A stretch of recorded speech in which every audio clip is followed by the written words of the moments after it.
The red light bathed the interior of the transport plane, casting deep shadows across the faces of the soldiers. Rain hammered against the fuselage, muffling the engine's roar and adding to the oppressive tension. Dmitri Stravinsky checked his gear for what felt like the 100th time, his fingers brushing against a strange symbol etched into his vest.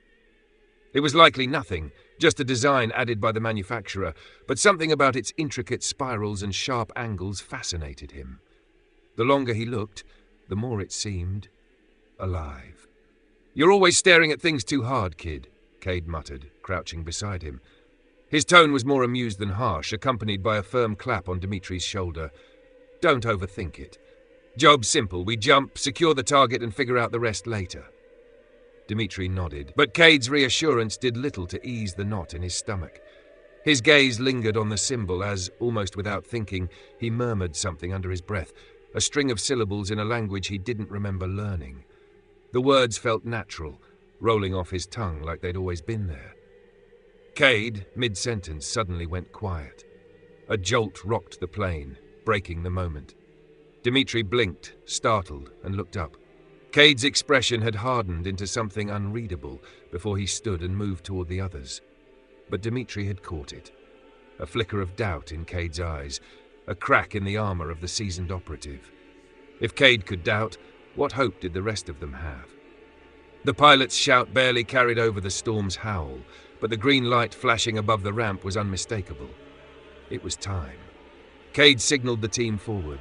One by one, the black-clad figures moved into position, their gear gleaming under the harsh interior lights. Rain whipped into the cabin as the ramp lowered, the cold air stinging Dimitri's face. The storm was alive, its winds screaming around them, and Dmitri thought, just for a second, that he heard something else in the chaos. A whisper, low and guttural, buried in the roar. Each soldier leaped into the void without hesitation, disappearing into the churning darkness below. Dmitri followed their movements mechanically, his breath catching in his throat. Cade, the last in line before him, paused briefly at the edge. He turned, locking eyes with Dmitri, his usual smirk replaced by something more serious. "We all have a role to play, Stravinsky. This is yours," Cade said, his voice steady despite the storm. Then he was gone, swallowed by the night. Dmitri took a deep breath and stepped forward. His boots hit the ramp's edge, and for a fleeting moment, he hesitated. In the distance, through the sheets of rain and flashes of lightning, he saw it.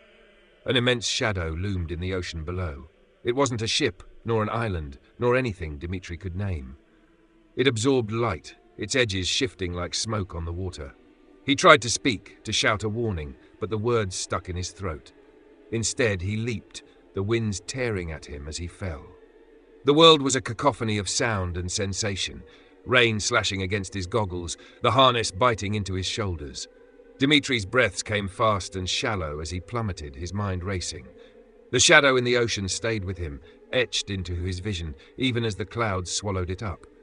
Without thinking, he murmured under his breath again. Words, ancient and guttural. They came unbidden, the syllables carrying a strange weight.